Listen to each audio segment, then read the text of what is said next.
computer. Yes, Recording in progress. That means we're live. We're recording. We're on live streaming. We're on Facebook. Jesus, all this effort. You can imagine it took me 10 minutes to do all that. Not easy. And I'm asking you questions about how can I do this, Michael? And you're like, oh, it's easy. It's hard to do it in a group, but it's for what you wanted to do with your Yeah, info workshop. right. I think that's a really good idea, an info workshop. How to say hello to the Sasquatch. It I works think really it's a good great for me when I go out my front door. I say, "Hey, Sasquatch," and there's nothing Yeah. there. But eventually, somehow they get it. I don't know. They. Mm-hmm. That's us. I say it all the time. I'm out. Hi, guys. Whether I've heard them or not, I'm going to acknowledge them. And if they want to, they'll acknowledge me back or they won't. And that's just how it is. I guess you Well, have to get everybody to understanding how that's the point that you have to get to, though. Yeah. It's like Yeah. just to be a friend and just to go out and say hi.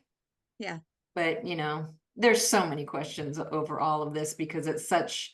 Oh, there is. There's so many people are finally just opening their door and saying, "I've got a story," and I'm like, Yeah. "Oh." So Yeah. there's, It's they come to you awesome. all the time. Mm-hmm.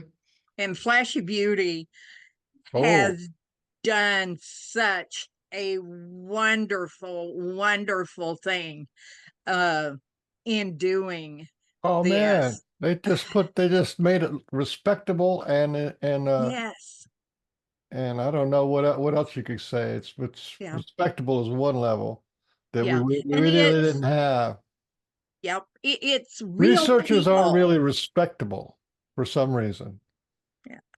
Well, no one who researches, and I'm not just talking about the Bigfoot community, but people who are researchers do not want their research proven wrong. So, that factors into it. I'm right. I know I'm right. I've done the research, so that's how it is. And when you get to that point, it's like, okay, are you not going to learn anymore? Do you know it all now? None of us are going to know it all. So, it's just that fact. People do not like to be told something different than what they believe. Yeah. It pushes them on so many levels. When I started out kind of working, and that was the reason why, it's just like academia.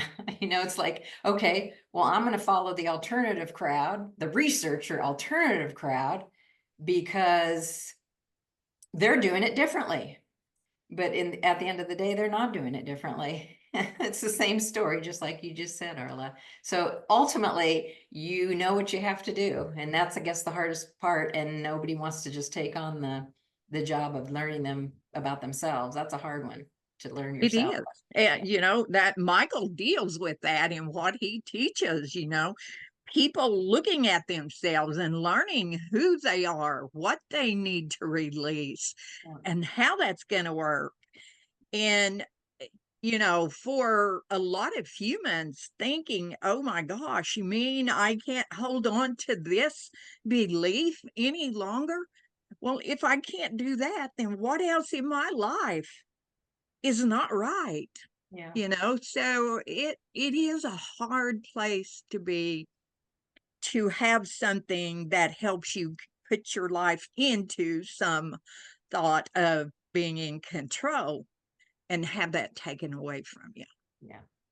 Yeah. For sure. Well, I don't know. This the topic of Sasquatch. Sasquatch themselves are pretty much the best version of themselves, and and we have a hard time being the best version of ourselves. You know what I mean?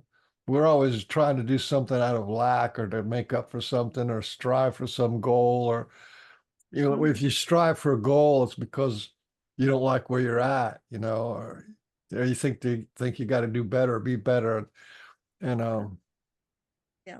we got to. So it makes us struggle with a lot of things. Yeah, it does. We are so happy to have Marcia Moore with us today. We're just off on a tangent, having a good conversation amongst us this Well, that's morning. good. That's the way it Yeah, goes. I love we seeing you are. guys and being a part of this. This is fun. I waited Yeah. for this. I was like, all right, let's do this. And I you haven't do. talked in such a long time. I'm like, boy, I hope I can even put a sentence together, but maybe I can. We'll see. I'm sure you will. Well, you're just lucky you didn't get on Brian Bland's show because he talks for 3 hours. Yeah, I was like the end of it. I'm like this, trying to sleep. Oh boy.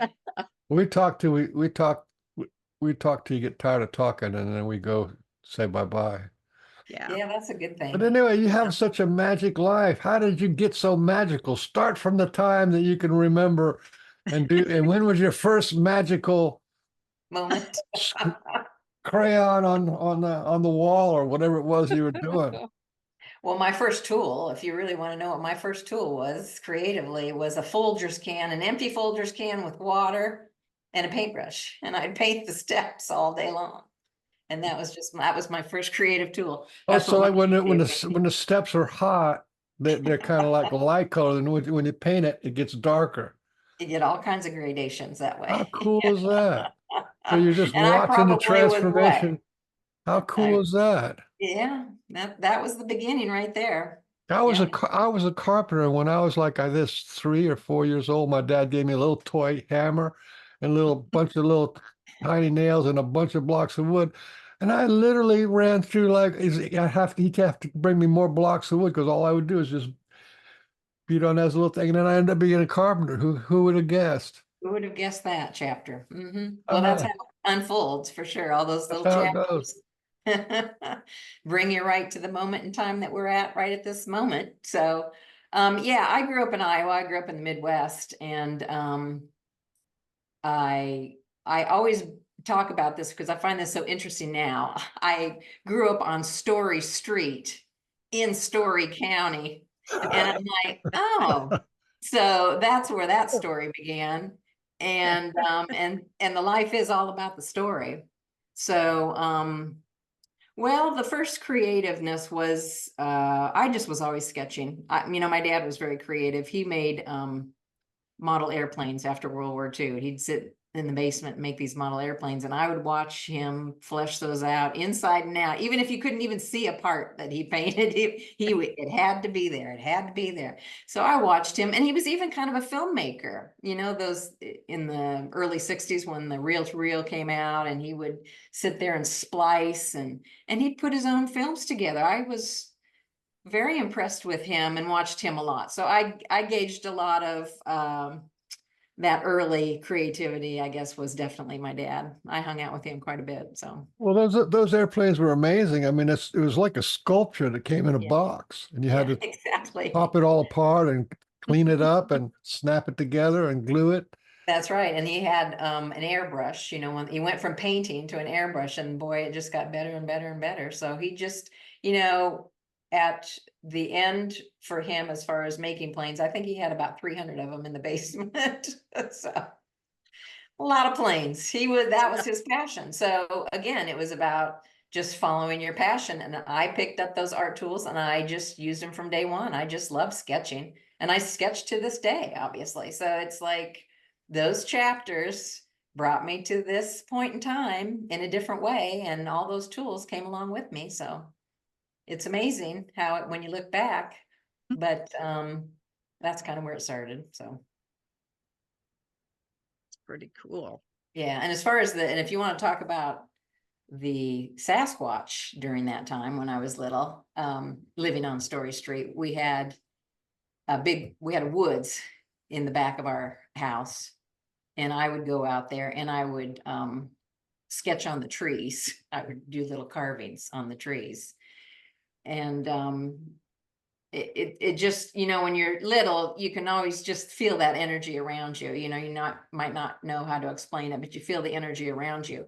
And then at nighttime would be the time that everything would come together during the dream time. I had probably my most, the best dreams as a youngster, because those dreams prompted me. So what would happen, I'd have these three shadow characters that were very tall, and I would be in front of my house. This would be a dream. And I'd be in front of my house on Story Street. I'd be on the street. And these three characters would come out of the woods, and they were tall, and they were just like a silhouette of you know what. And they would come to me, and they would want to tickle me. And that was just so irritating to me. It was just like, oh, you wanted it, but you didn't want it. And they would want to tickle me. But every time they did that, and every time they came into a dream, they prompted me to do something. So one of the main prompts that I remember was I ran out into the street, onto Story Street, and I started running down that street, and that got me to flying. That was my first flying.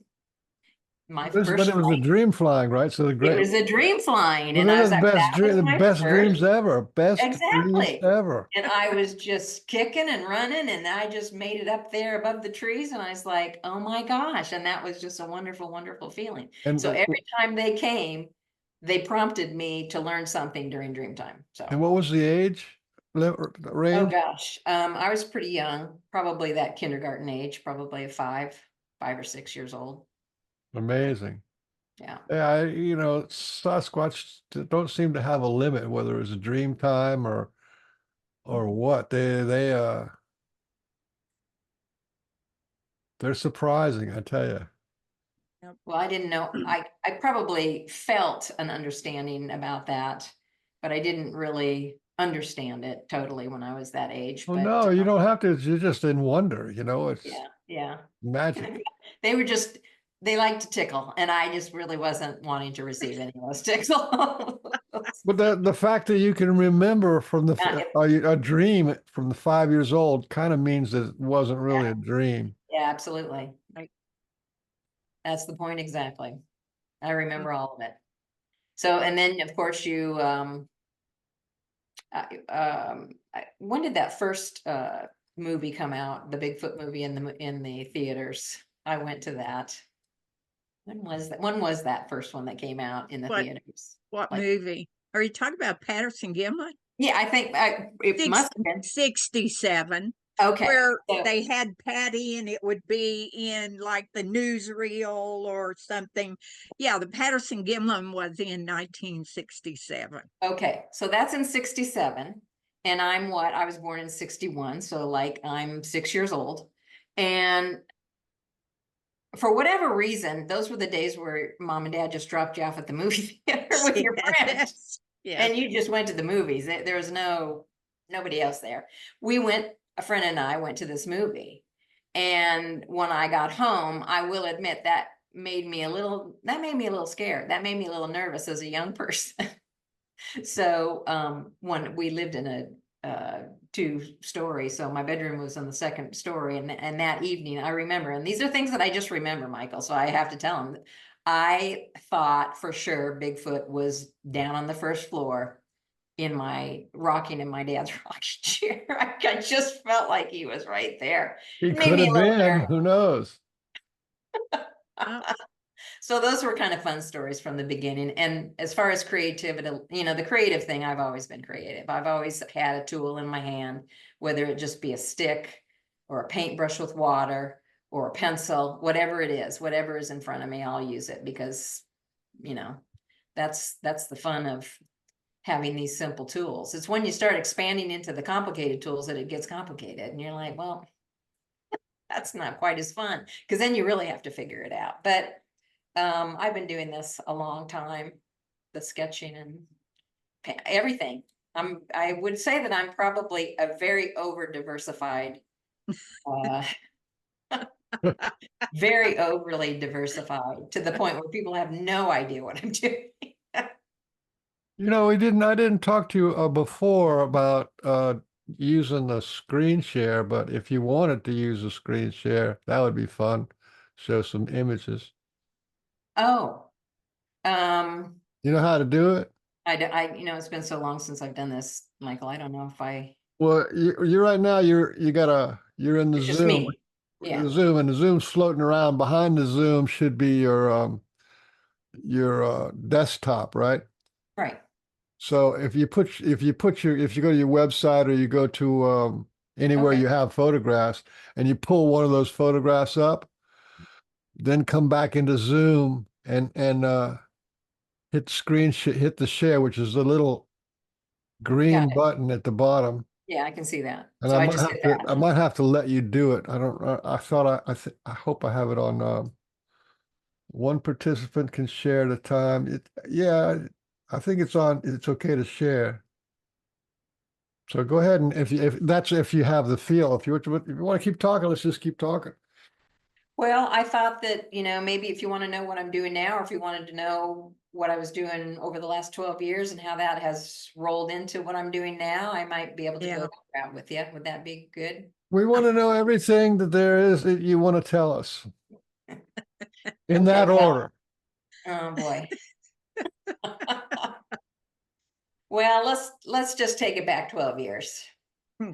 And I will say that I worked in dental laboratories, and that was a big part of a tool too, because learning about the mouth and the teeth helped me with all the forensic work that I did during the 12 years that I was bringing back, reclaiming lost history. That's what I Yes. call it anyway. So, well, let's go back. Well, you know, from Iowa, then I kind of made the rounds, and then you get conditioned, and I did get conditioned. I went from probably being that person that asked my dad what every W imaginable, what, why, and where, and when, and you know, what is this all about? And probably drove him a little crazy. But when he did tell me, he told me in a very conditioned way that we're all used to. And I went, I don't think I like that. I don't think this is going to work for me. I don't think that, why would I wait? You know, it was like you do this, and you do this, and then you can have a little fun. And I went, that that does not work for me. So, and it didn't work for me. So, but, and I also asked the question with that about death because no one ever talked about it. You know, when I was little, I was like, I wanted to know. I was like, well, what happens? Well, you know, they'd give you this back burner answer. But the more I asked that question, the more that death thing came to me. And boy, did I have to have chapters and chapters and chapters of learning in that area, and with all kinds of very unexpected and weird death that happened around me. But I will tell you, after getting through the trauma of all that, that was the message to understand and get to the capacity of where I was 12 years ago of reclaiming our lost history, because I had to know about what happens to us as humans in order to reclaim or bring back an entity that wants to show itself and explain itself. That was a lot. But 12 years I ago, love that.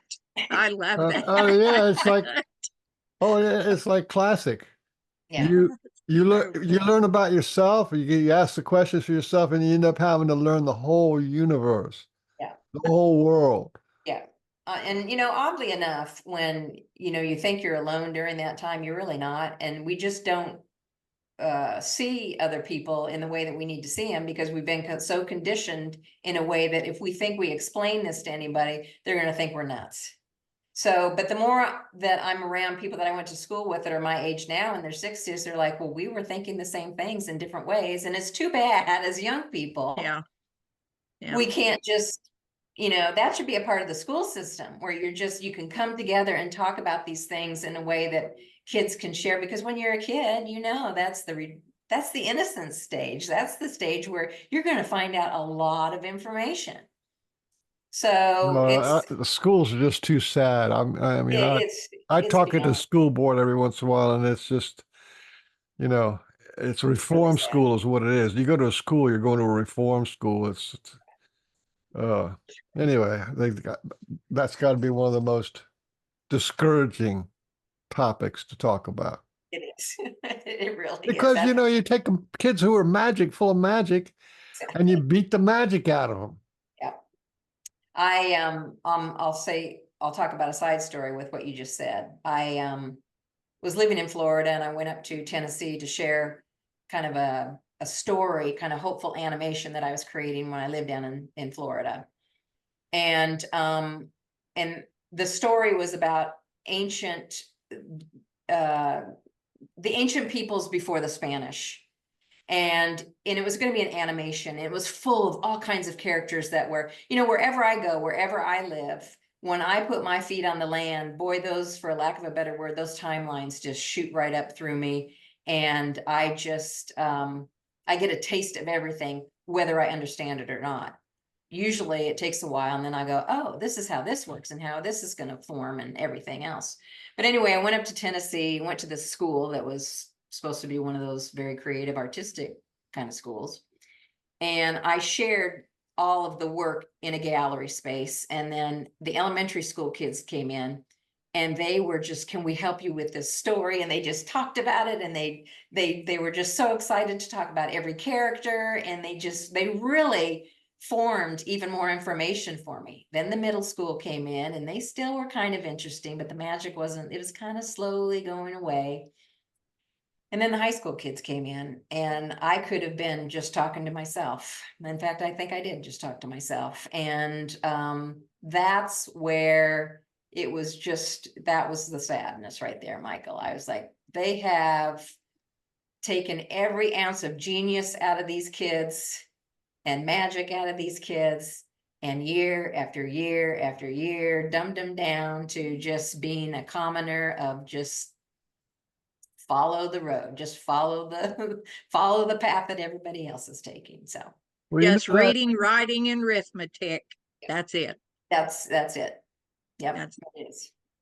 what they Basics. actually do is quantum physics is it's an amazing example of exactly what they do to kids. You take a photon and you shoot it at this target, right? And when they shoot that photon, they don't know where it is, and they don't know which way it's going. And if they measure where it is, they won't know which way it's going. You know what I mean? So it's like this whole magic thing. It can go left, right. It can go not go anywhere. It can go split and go in two different directions at once. Right. That's the That's the early child. We're like these photons that can go anywhere. We're in a field of everything, which is absolute genius. But Yeah. then, you go and you get registered on this like register board, right? Then they have what the physicists call the measurement problem. And the measurement problem means when you look at it, when you question it, you measure it, you weigh it, you observe it, what it does is it collapses the waves function. It collapses all the magic into one moment in time, and then that photon has to go either in this side or that side, and then it gets registered. And once it gets registered, when you measure it, it becomes, instead of a wave of of consciousness energy, it becomes a particle. And once it's a particle, it becomes part and part of what this world is. And so basically it's the collapse of the wave function. That's what Yeah. it is, and that's what they do, and that's why they're fanatic about um, standardized testing. Because the more you test, the more you observe, the more you collapse. That's that genius, that rebel, that creative artist, that visionary. You collapse all that. Yeah, You know, it's that's interesting that true. you bring that. It's interesting that you bring that up, because when I was in kindergarten, I remember being tested, and all of us were tested. And we were, again, there's a lot of basements in my talks, that we were led down into the basement.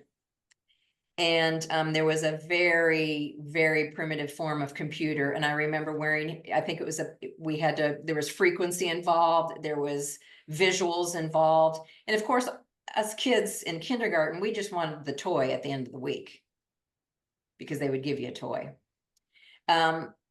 And that testing, I don't really think, if my parents knew about it, I never, even asked them later on, because I didn't really discover this until later on. And but that was actually done, I believe, by NASA.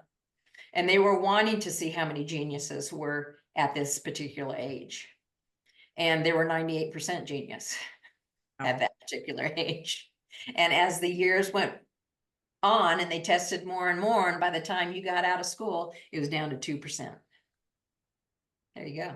My goodness. I think that's completely true. And they know what they're doing by all those standardized tests because you're test about nothing. It's not about how intelligent you are. It's how compliant you are. Absolutely. Absolutely. So anyway, that's that. That's that. Um, But well, I'll take you down to Florida because Florida was a big, I never in my wildest dreams thought I would be in Florida. I was a head west kind of gal. I was get out there in the mountains, and I did spend a lot of time in the mountains and New Mexico and all those places. But I ended up in Florida.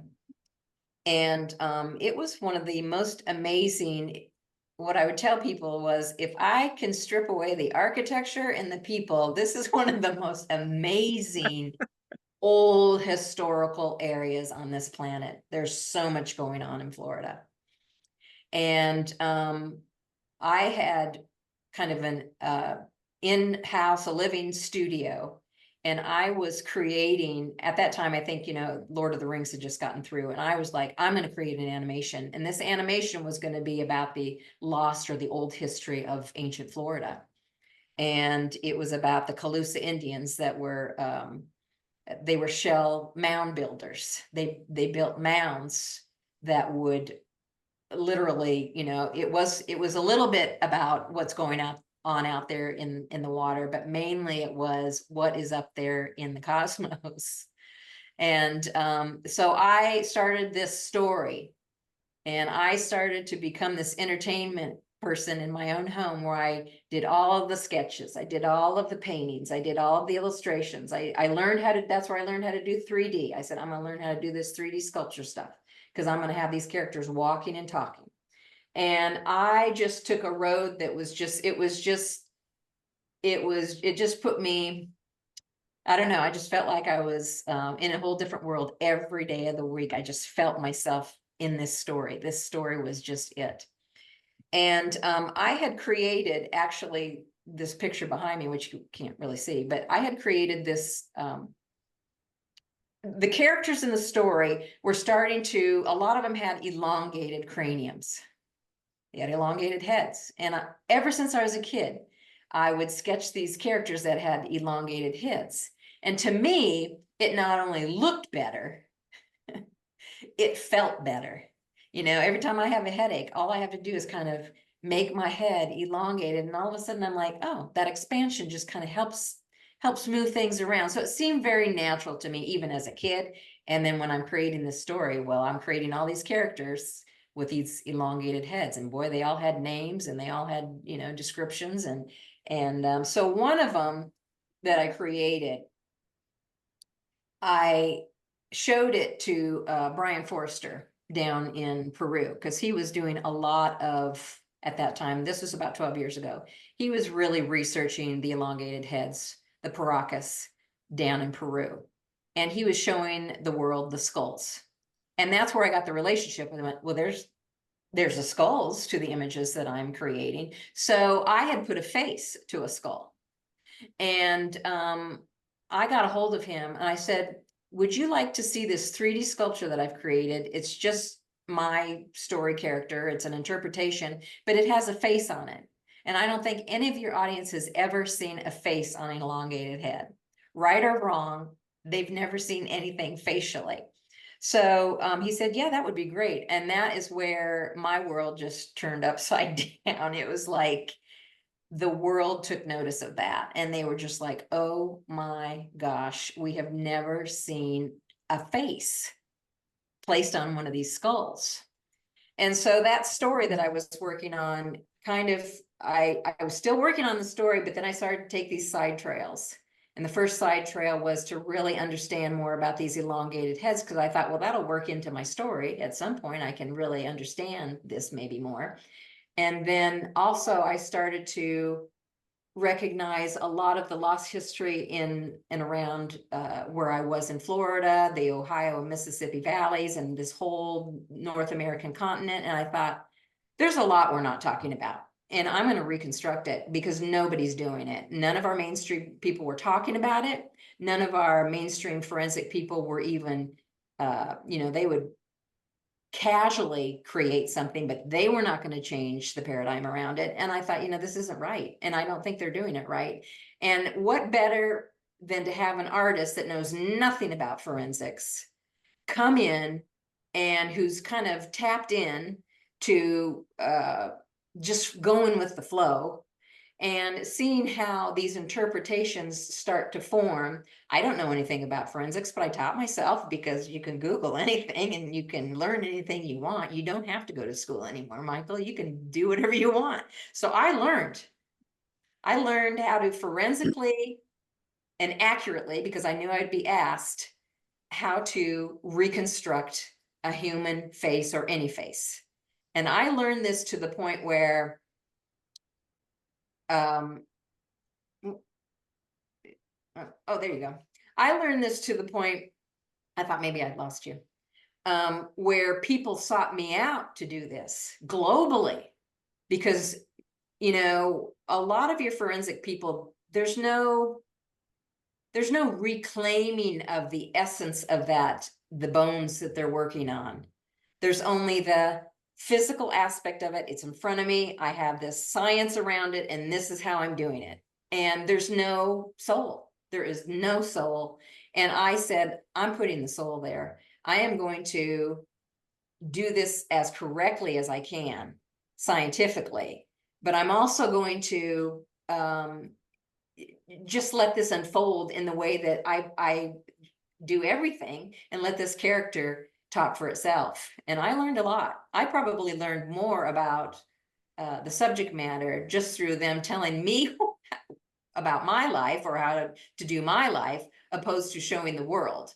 But I wanted to show the world, and I got very involved in this. And so Brian Forrester was the first one that I really helped. And my intent in the beginning was to help.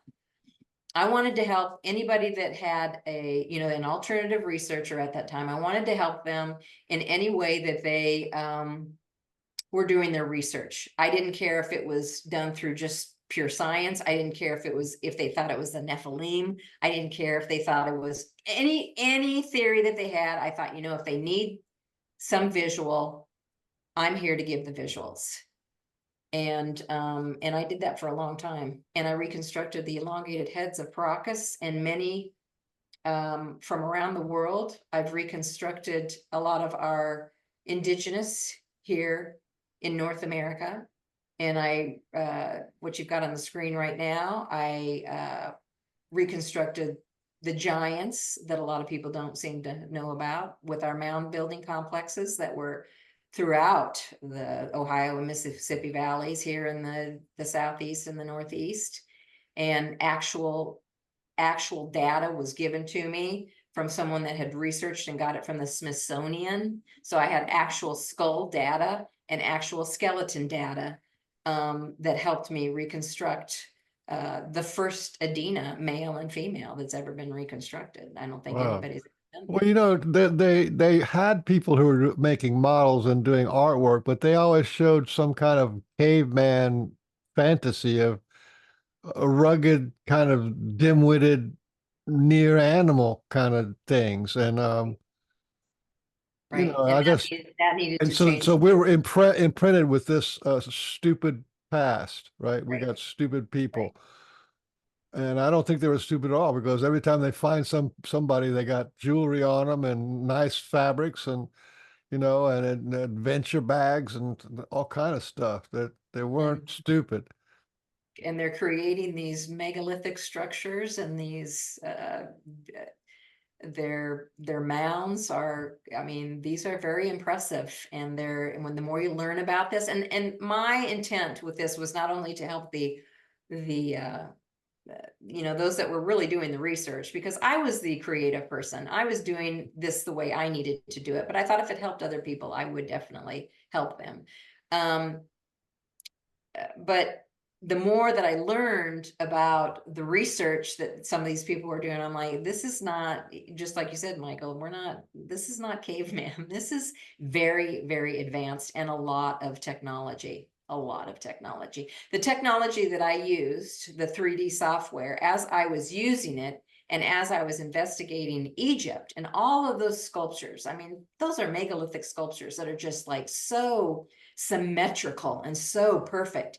Well, as I'm working with my 3D software one day, I'm thinking, this is exactly what they were using, if not something better or something different, but it was almost, this was the same relationship. They were using this kind of technology to create these huge, huge sculptures to get them so symmetrical, because when you work in 3D, you have this line that goes down the middle of your portrait if you're working on a face. What you're creating on this side is being manufactured on this side exactly the same. It's being mirrored. And that's why all of those sculptures in Egypt, they're right on target. There's no fraction of a difference here, maybe a little fraction in the way that they laser printed them or however they were printed out. But it's exactly the same as the software that we use now. I mean, and I have talked to researchers and they said, yeah, we did come to that conclusion. And that was just through working with the software and understanding that concept. All of this technology we have it's been there. We use it. We don't know anything about it, but we do use it, but it's always been there. It's given to us slowly. Well, there's a psychic category that comes to mind, which is psychometry. Psychometry is where you take a rock and you hold it until you get an image, or somebody's ring, and you find, oh, that's like somebody's grandmother or whatever, right? And that's psychometry where you take a topic or you take something like your skulls or your whatever, and you begin to actually see who and what that was. And this is it's actually a pretty common, but it's an actual psychic ability. And so I think it's not just myth. You're not just coming out of myth here. You're coming out of this is as good as remote viewing, as good as channeling. You know, it doesn't have to be perfect, but it's pretty darn close. Well, as a creative person, I've tried to be as authentic, especially around 2009. I said, I'm going to try to do this as authentically as I can, as a human being, lead the life as authentically as I can, do the passion that I'm interested in. And, we're all channelers and but as a creative person, you're just in it day after day after day, and it's just coming through you. So you're that, as the Lakotas say, you're that hollow bone. You're letting that energy flow through you that needs to flow through you. And as you are, I learned both 3D sculpture and then I learned the forensic with the clay. And as you're working with clay, it's forming itself. I can put the muscle markers, I can put all the things on there that I want, that it's science. But at the end of the day, that is forming itself, and it is an interpretation. And I always tell people, this is an interpretation, but keep your mind open to the possibilities, because then take this information and do your own research around it. This is not, this is my story from Story Street. Do your own information around this and see what you get. But I haven't seen anybody do it yet. And this is a topic that not a lot of people will touch. And there's a lot around that as well, but that's probably a whole nother podcast. You must have had an Well, incredible blowback from the penguins, the academic community. I made myself very, very invisible. My work was I learned how to make myself very, very invisible. My work was out there globally. People knew me globally, more around the globe than they did here in this country. This country did not have a very fond response and didn't get it. And they either didn't get it or they didn't have a very fond response. I was going to work with a woman that was going to have me reconstruct 3 elongated skulls. And she had heard about me through some of her other academia people. And this was academia. This was the first time in North America that academia had come to me. And I was like, oh my gosh, I don't have a forensic license. I'm doing this, I'm honing in on this in an interpretive way that, I'm amazed that they're coming to me, actually. So she came to me, but she did her research, and we were prepared to do all this. And then she came back. I didn't hear from her for a while. I went, well, this is interesting. And then when she did come back, she said, well, I can't work with you. And I went, okay. What is the reason? And she said, well, I can't, the people that you've worked with globally and the theories that you're putting out there, that just doesn't go along with what we're doing with our research. And Oh, because you mentioned giants, or you tried to do something about giants, and then giants is taboo or something like that.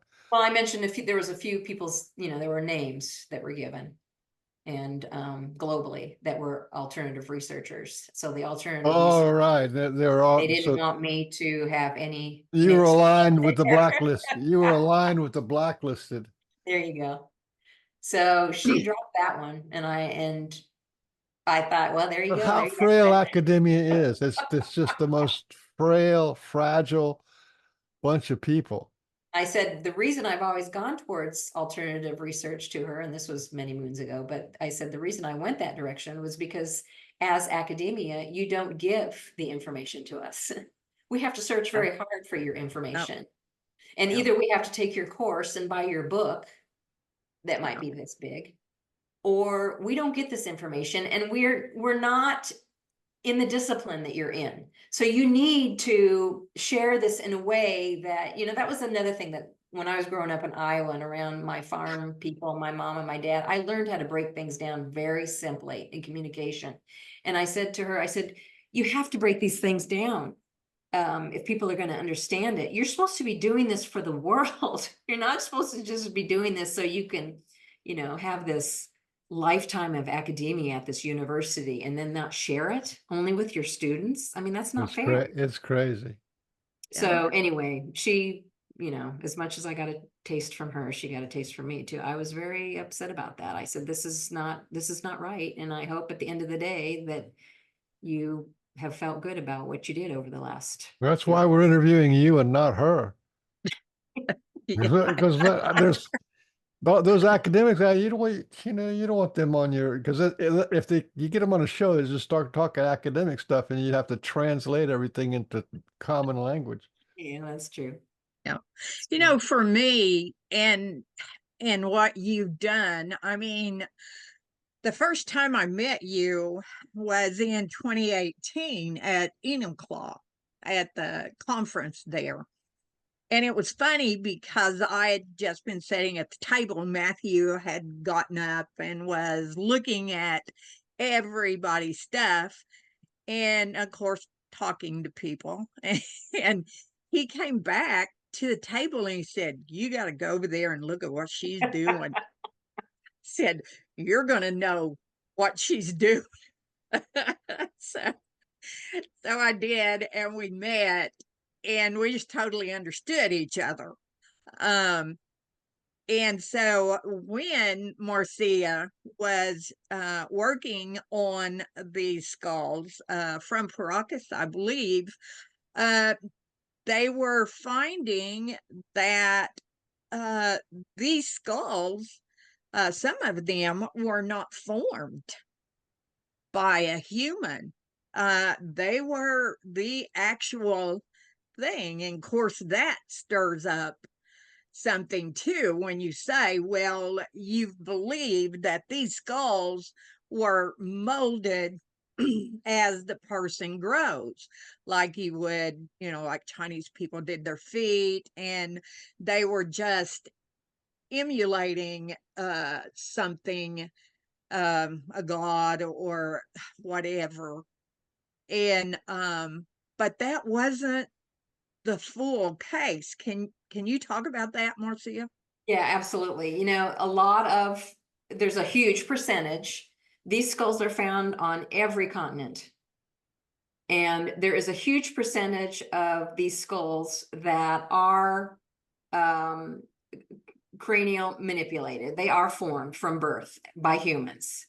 And then there's a small percentage that are natural, and they have anomalies that, and that's where this came in as my dental chapter. I was just like, I had, and this is a topic I don't talk about too much because I had a adopted Indian way, an adopted mother who initiated NAGPRA, which is another thing that a lot of archaeologists don't like. But she initiated NAGPRA, which is the Native American Graves and Repatriation Act. She did that in 1991 from the state of Iowa, and we had met, and I had always been in the Dakotas and was very in tune and tapped into the indigenous communities up there.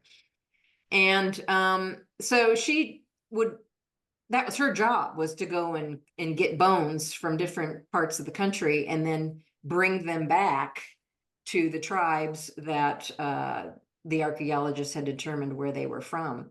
And so I knew a lot about energy, and I knew about bones, and I'd always been a bone person. And as far as animals go, that never bothered me. Human bones bother me.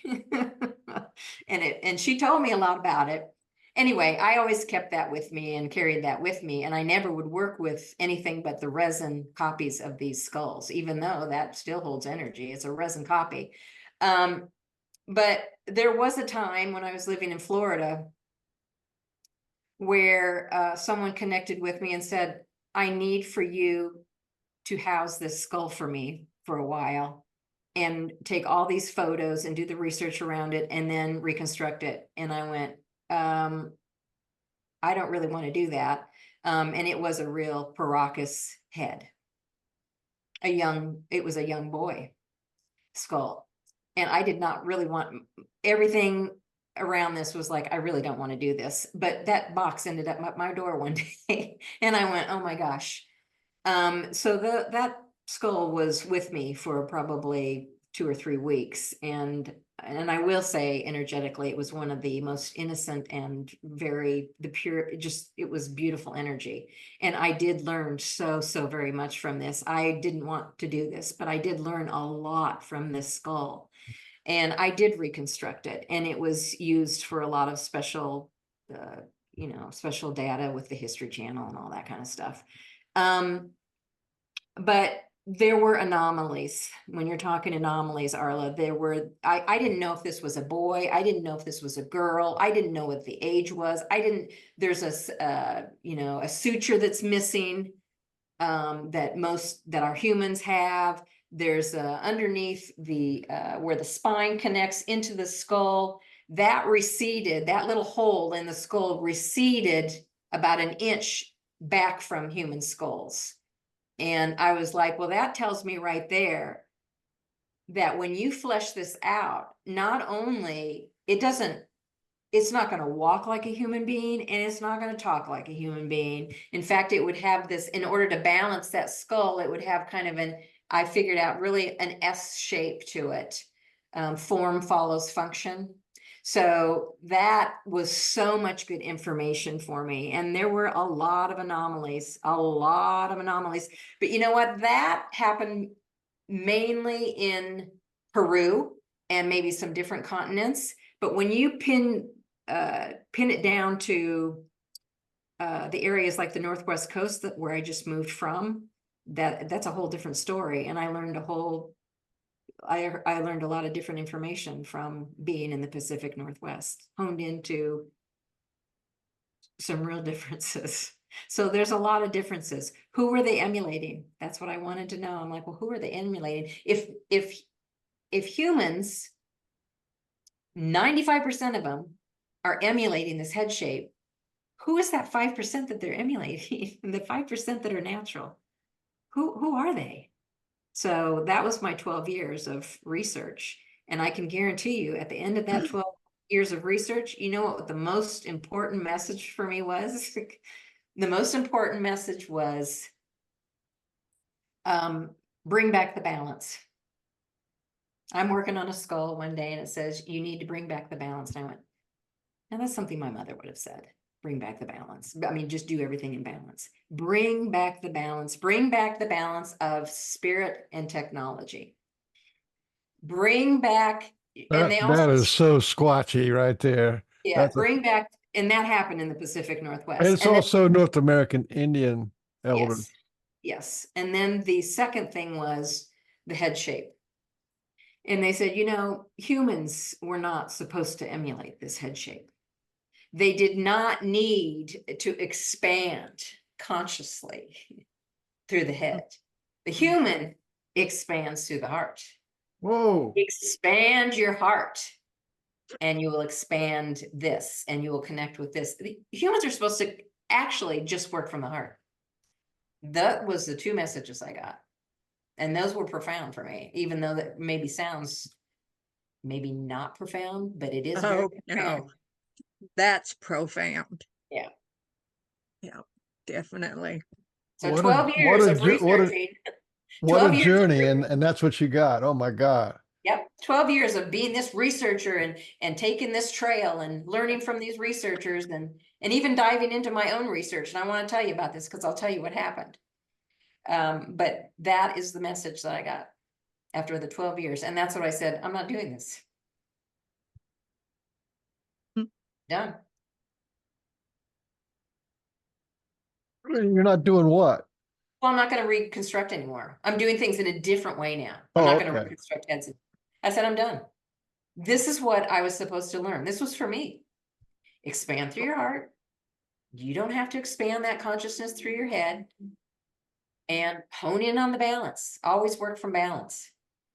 And that is very indigenous or native of this country, or any natives of the world, period, hone in on the balance. Anyway, I'll tell you what happened when I went to the Pacific Northwest. So I'm in Florida, and I really feel I'm in Florida, and I really feel like I'm supposed to go to the Pacific Northwest. And I get this calling, and the calling came from our big guys, because being in Iowa, I knew that was going to swirl around again. I was like, every time I'd go home and visit my mom back in Iowa, I'd go out in the woods and I'd see all kinds of glyphs, and I would see all kinds of structures. And I was like, all right.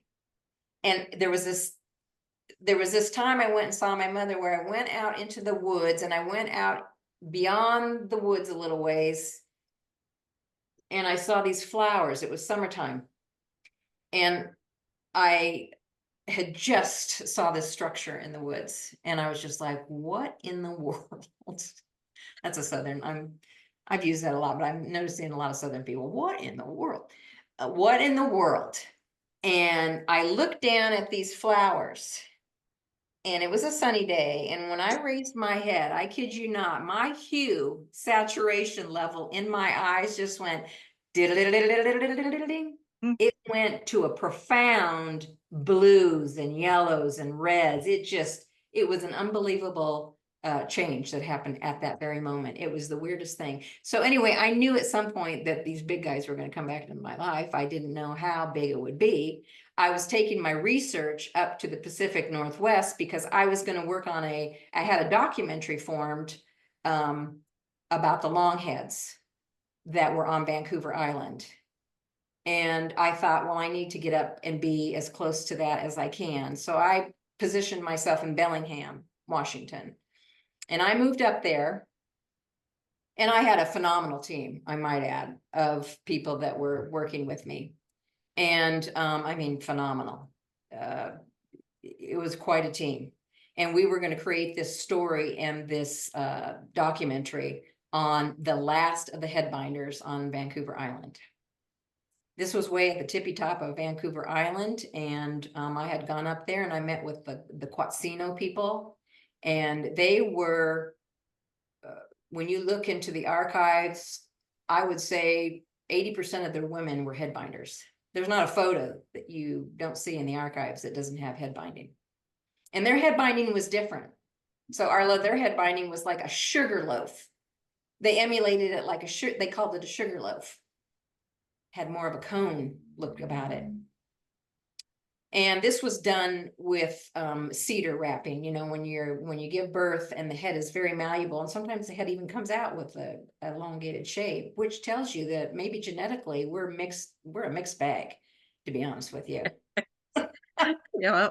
Maybe it doesn't Yep. feel so great to a lot of women because we're so mixed up internally that we don't have the freeness of that anymore. There's, you know, it's changed. So, but a lot of these heads will come out that way. And so they'll wrap it with cedar to form it because it's very malleable, won't do anything. It's like anything else that you misshape, and it won't do anything. And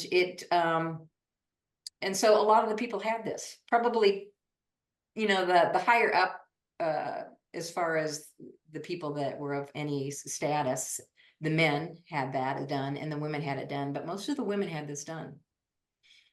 So I had, as I was tuning and tapping into this, an epiphany about this, and I went to some elders and I said, I think what is happening here is, and this is what before I knew about the heart, and maybe before anybody knew about the heart expansion, is that the women were doing this to expand their consciousness, to expand the telepathy, to tune in not only to the cosmos, but they were tuning into islands. They were tuning into the island people, the Hawaii. They were tuning into New Zealand. They could tap into these people and have conversations. The women. Wow. Wow. And, you know, and as far as getting around, these guys made canoes that could house 100 people. And so you tune in and you recognize that there's going to be a ceremony that maybe you need to be with your people. You take that canoe with 100 people and you can gauge all the way to Hawaii or New Zealand. It was not hard to get around. They've made that such a big deal too. And it was not a big deal.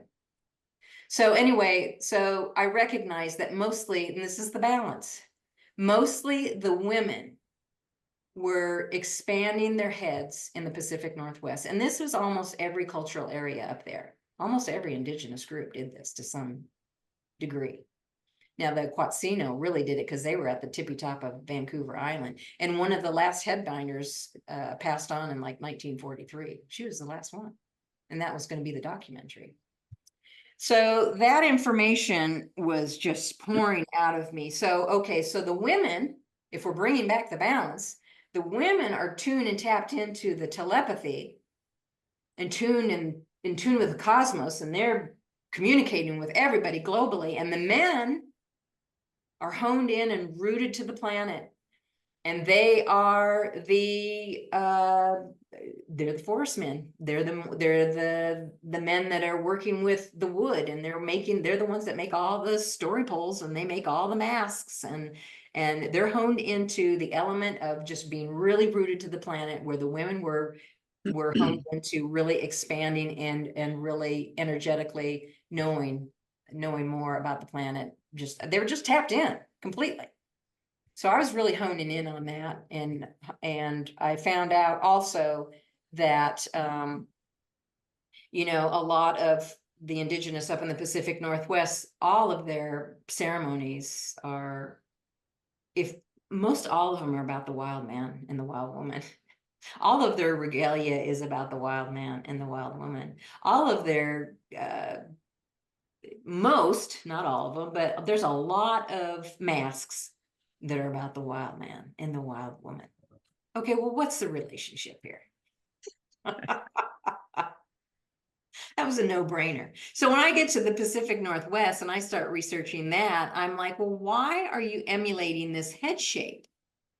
And a lot of people don't know because, you know, we've been, you know, colonized to maximum capacity. But the ones that really wanted to dive into this and learn about it, and some of the elders were like, we wanted to experience the head shape of those in the forest because we wanted to have the capacity to do what they can do. Absolutely. And by expanding the head shape and by expanding that knowing, we can then expand, and I'm sure they're expanding through the heart. So they're expanding right into the frequency that they need to be in tune and in touch with the forest people. So the relationship there was just like Arla's relationship when she was growing up. They were friends, they were neighbors, they were brothers and sisters. It was a tribal connection. There was no separation. They would not even talk about They just by doing little things, they're teachers. You know, they do something that's completely magic and completely natural, and you go, oh, you know what I mean? But that's a teaching. Yeah, you know, in the Pacific Northwest, the ceremonies when you go in the big house area and they have a big log, a big cedar log, and all the men will knock on the log for the drum beat. And one man came up to me, indigenous man, he goes, "Have you ever thought about that? Why we have these knockers on these logs?" And I went, "Not until you just said it. I didn't think about that." They said there's a lot that is in relationship. They said we have DNA. Our DNA is there. We have people that are them, have that connection. So they know who they are and they know where they come from. So maybe, just maybe, humans in their purest form, maybe we are them. That's We're keeping your mind definitely open. That's one of those keep your mind open the possibilities questions. we're definitely related to them on so many levels that are so deep. I got a side story to you. Reminding me about when you're saying that we don't need a big head, we just need to be in our hearts. Yeah. And there was a story about Carl Jung, who's this preeminent psychologist. Everybody's into the shadow work and psychology, and it's Carl Jung's the guy that they resonate with. Well, he was having a hard time with his psychology, and he couldn't figure out what he was doing, and so he took a little tour of the United States, and somewhere along the lines, he ends up with this Indian elder, First Nations elder, and he asked the elder, said, "What's the matter with humans?" And the elder just looked at him and said, you've lost your heart. You're not in your hearts anymore." And I'm thinking, as soon as I heard that, I said, now where does the entire Indian nation get that idea? And that idea comes from me, for me personally, it comes from the Sasquatch people saying, find your heart, get in your heart, and stay in your heart. You know what I mean? But so this echo of resonance goes from the Sasquatch Sabi people to all the American Indian nations, all their elders and wisdom keepers, and then it got somehow transferred out into the world of psychology. Because for sure, if you don't have compassion for yourself, there is no healing. If you don't have a heart for yourself and love for yourself, there is no healing. Yeah. There's no emotional healing. It's just other than that, it's psychobabble. Yeah. So how far are we how much are we influenced by the Sabe people? You know? So Well, you just can't put you can't put your finger on it. It's too big. yeah, I guess if you've consciously opened that door, in any way that you've opened it, in order to get to the heart, that's an individual thing because people are going to experience everything to get to that heart. And if they're not even remotely close to the heart, they're going to experience these things. I'm sure, Arla, am I wrong? I mean, if you're in your heart space and you go out in the woods and you're just intent is just to have a great day and just explore and just talk. I mean, I talk to everything. Yeah, So it's like that you gave me just chills. I talk to everything. yeah, I It's mean, yeah, I lived in the forest when I was little, so and you did too, Arla. yeah, You just talk yeah. to everything. And I tell people all the time, and I've even got a little recording where I talk about going into the woods. Don't just go to the woods, be the woods. Put yourself there and become everything that is around you. Whoa. And your heart will automatically open up. Yeah, And you don't have to consciously say, I'm going to open my heart up. When you go to the woods and sit there and connect and think about that tree there, that's my relative. I'm that tree. Or the water, that's my relative. I'm that water. Or the birds or the animals or anything. yeah. You are connecting to who you truly are. And the only way to know who you truly are is through the heart. The Right. mind does not know. Oh, it does not. There are no lies in the heart place. There's only a lot of jumbly weirdness that goes up here. These thoughts of ours can create a lot of weird stories. That's for sure. 100% agree with you, Arla. I knew when we met in Washington, I was like, I know her. And Yeah. I saw you from way across the other side. No, I know Yeah. her. I know her. I know her. Oh my And I goodness. don't think you Yeah. had even spoken one word yet, but I just went, I know this woman. Yeah. Yeah. And Matthew knew, Yeah. that we would be very compatible and Yeah. connected Yeah. to each other. And, that whole heart thing, and I see that happening with a lot of people. You go somewhere and there's this person, and you just feel this heart thing going on. And like I know that person. Yeah. There's something about that person I know. Yeah. And it's you're connecting, we are all connecting to each other through Yeah. our heart Yeah. when we do that, because the heart knows, immediately the heart knows. And if the mind can ever get out of that, or I'm the boss sitting up here, and understand that the heart is never going to put that mind in a position that mind doesn't need to be in. Uh, so that's the key. It's always been the key.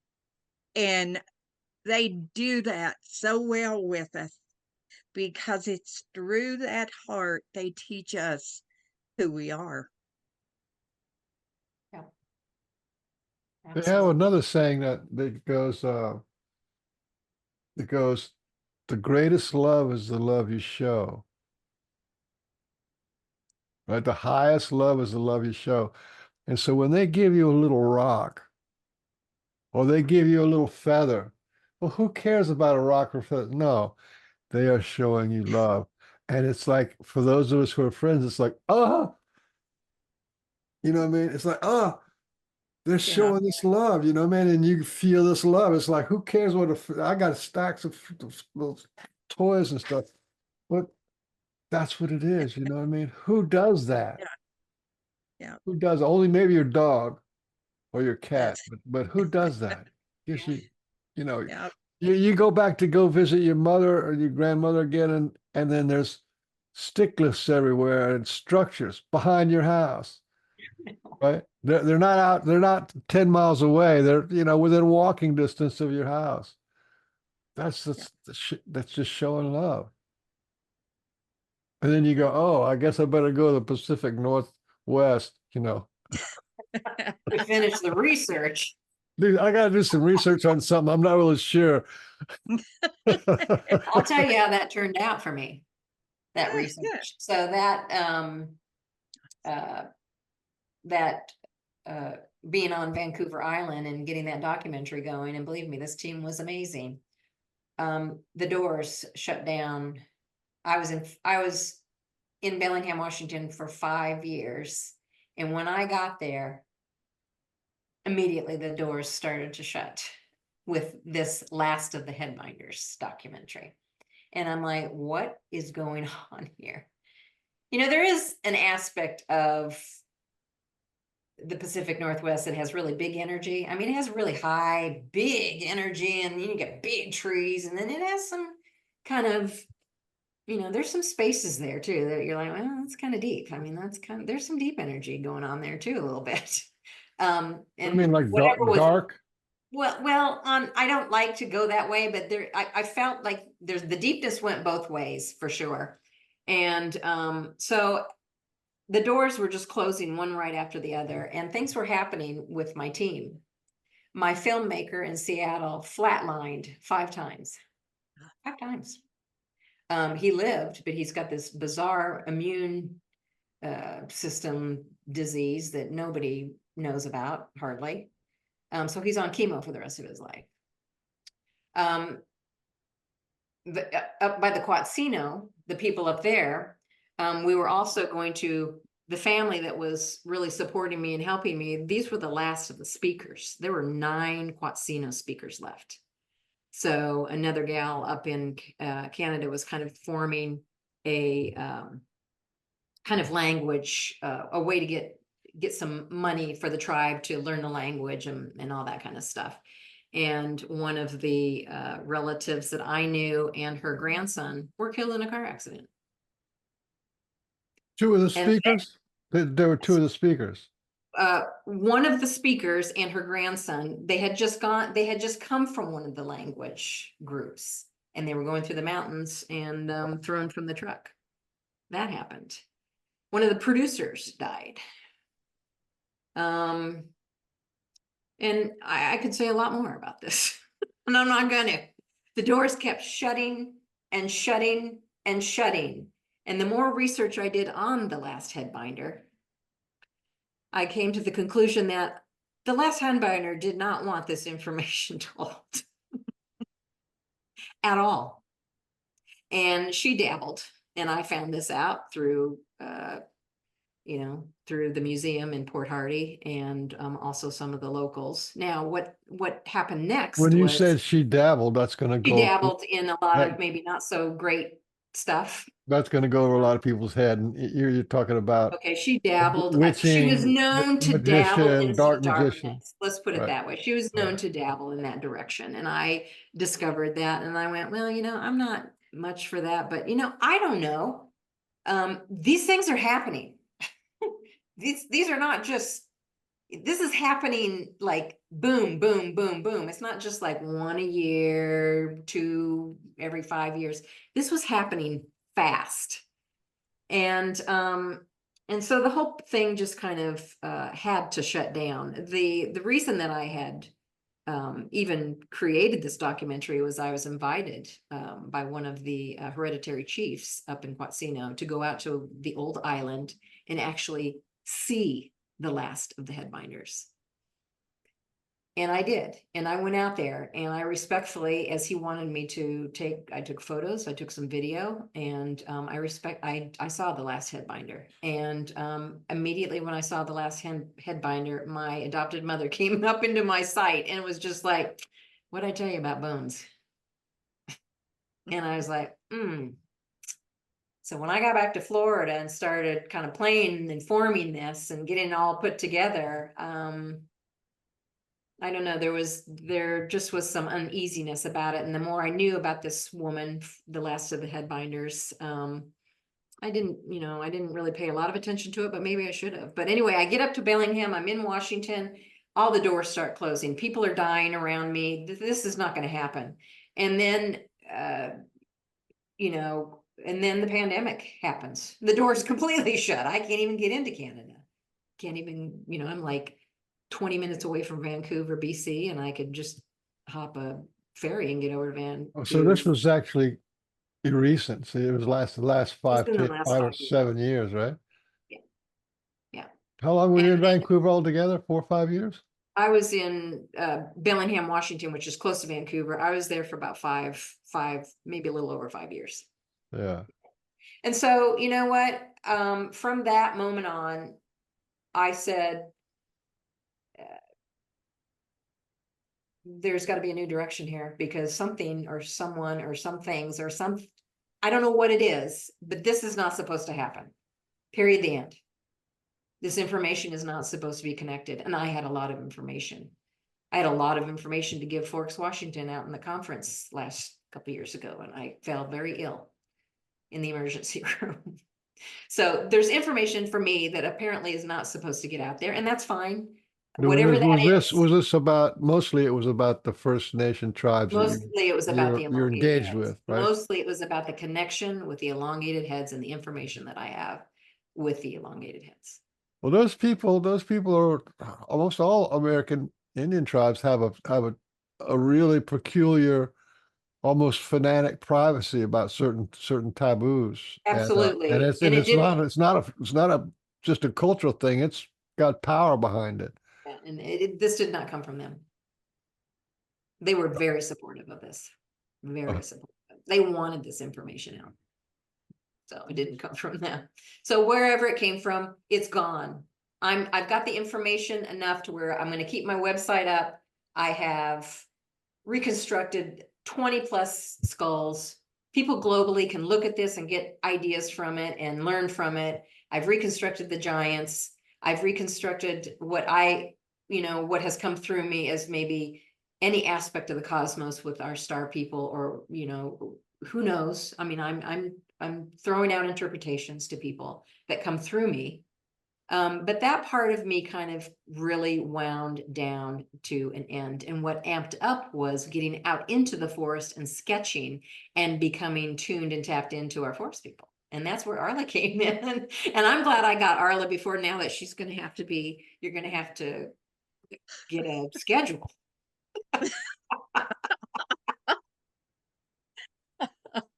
So I asked Arla all kinds of questions. I'm out there on the trail. I'm like, Arla, help me out here. What am I seeing?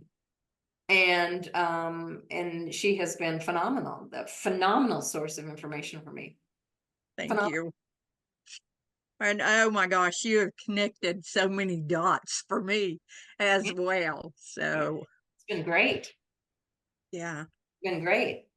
Next step is to get actually over to her land and see her and be with her and just hang out and just hang out and go with the flow and just talk and have fun. Well, it's a buzzing here. And I'm sure it is. Go sleep on the ridge in a tent for a few days. That's what I want to do.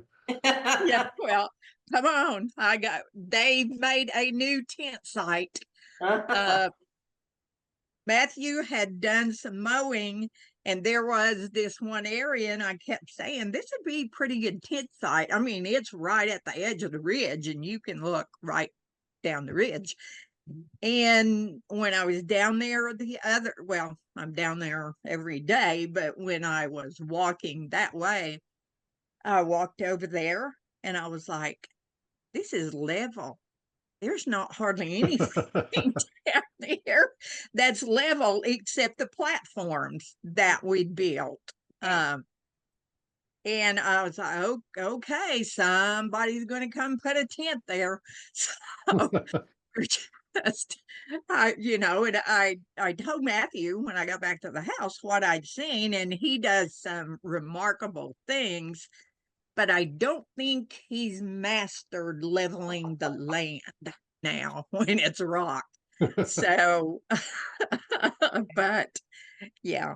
Is it really rocky? It's really rocky out here. I understand. Yeah.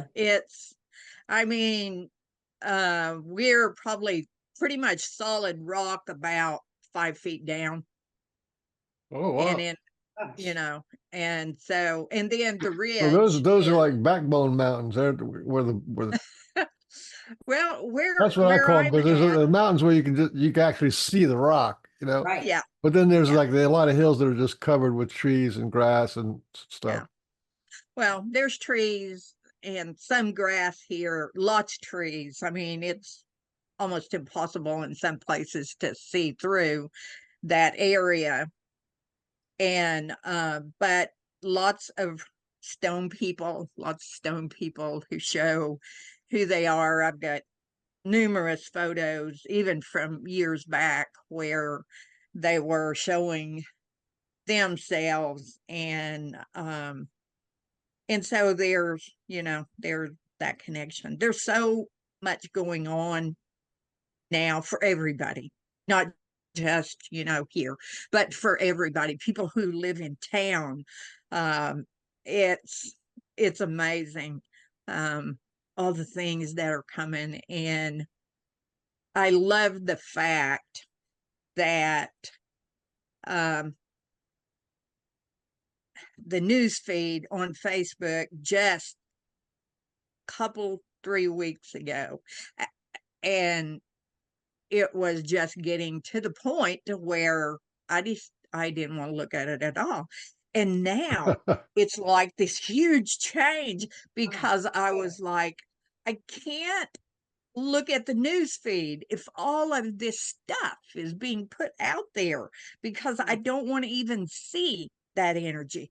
I know it exists, and I always send peace and love to that, but I don't want to have to look at it to try to find things people post that I want to see.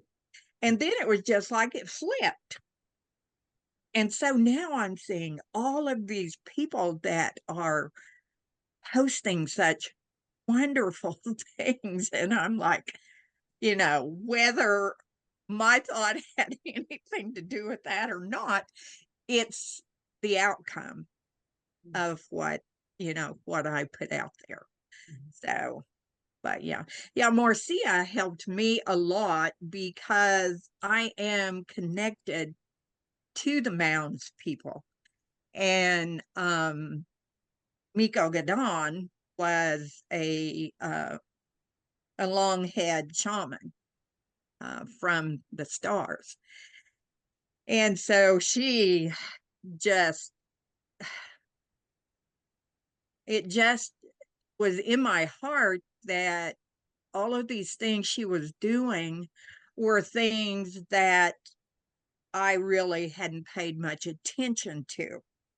And so that door was opened, and then there was so much that I learned because of my association with her, that wonderful family thing that happens when two hearts see each other.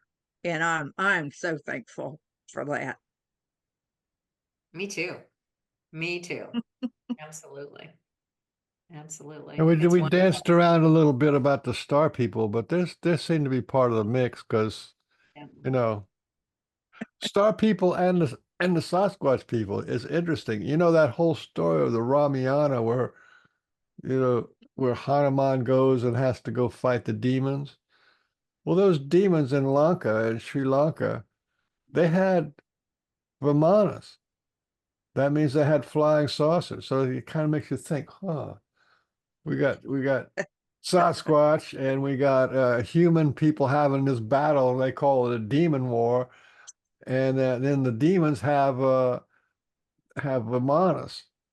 So I thought that was really, you know, seems to me like that's what's going on now. We got people and the Sasquatch people, and then we got this kind of cabal thing going on, whatever you call that. But a lot of not nice things are going on, uh, with children and Yeah. economies and stuff. Yeah. Yeah. So let's talk about TireSquatch. Yeah. So, well, I'll take you real quickly through the end of Washington. So then I got out into Okay. Dallas, and Okay. then that was when my sketchbook days where I really got into sketching, and I'd go out there and sketch, and that was just journaling and sketching.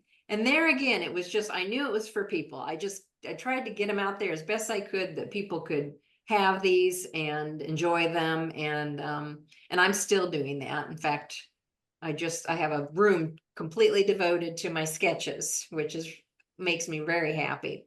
Okay, so from Washington, I'm like, these doors are closing and I think I'm winding down here. I think it's time to take another leap of faith, which I seem to be good at or not so good at. And I chose the the mountains of North Carolina, mainly because I knew it was so similar, a smaller version of the Pacific Northwest, but one of the oldest places really in North America, if not the world. This is a very, very old ancient area.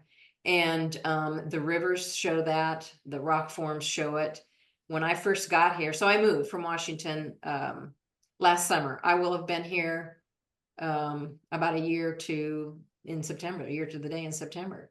So I moved and I found myself as an artist, once again, I was kind of working with timelines, and I hate to use timelines because I don't understand that word too much, but these energy lines, when I was here and my feet were grounded into the soil here, I was getting a little bit of everything. And I'm like, I don't know if I can get through this, because everything was coming out, everything from all the Native American aspects of people being here, all of the African American aspects of people being here, all of the all the wars and stuff that have happened here, all of the no disrespect, but all the religious things that were happening here.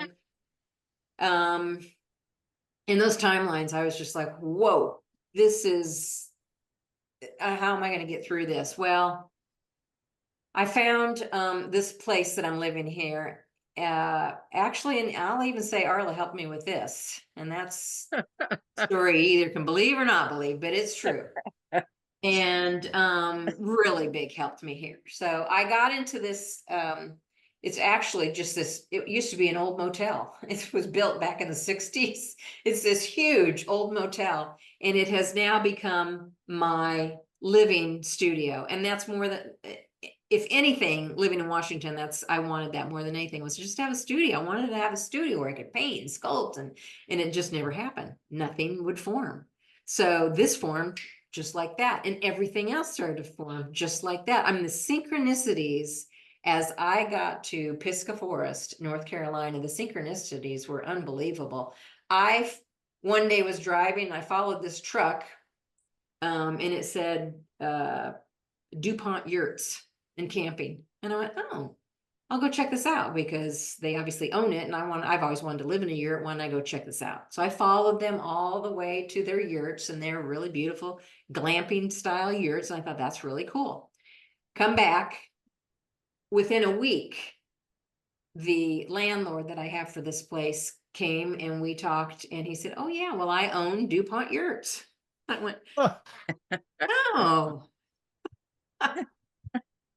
And then one day Arla said, you need to look for something red. And I went, oh, Arla, everything's red. I mean, I'm going to be looking all day long at things that are red. This is going to wear me out. And so the moment that, and she's done this before, I might add, Arla is amazing. She's done this before. So I'm pondering about this place. I'm like, it needs a lot of work. Can I do this? Can I do this in a way that's going to make me feel good? Can I live here and be comfortable here? And I took another look at the aerial view of this place. Now, most of the outside is kind of like a gray building with kind of maroon looking shutters and coverings. And the one door that was to be my studio came out red in that photo. I mean, completely red. And I went, oh my God, you gotta be kidding me. And right there, I was just like, I'm taking it. And here's my studio. I'm in my studio right now with the red door right here. Another synchronicity. People have helped me. This has been a place where I have really felt community in a way that there's a graciousness here that I've never had before.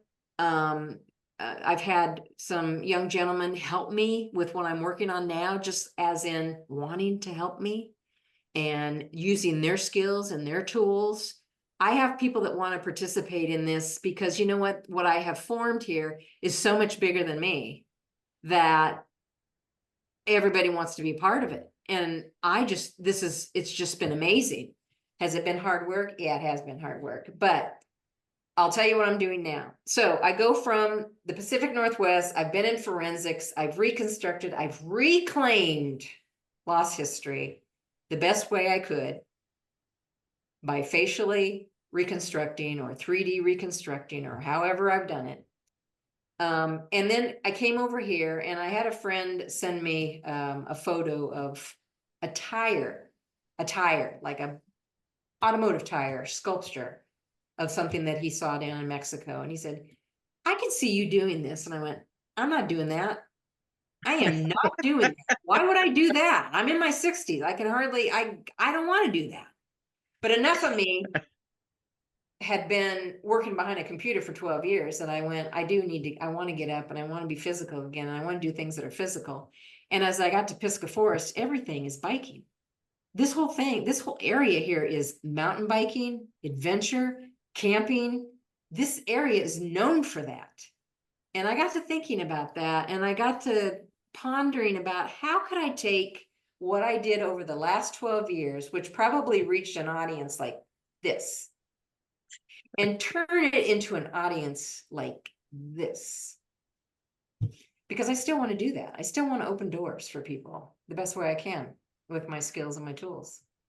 And I thought, I'm going to try that bike thing. I'm going to try that bike tire thing. I'm gonna try this out.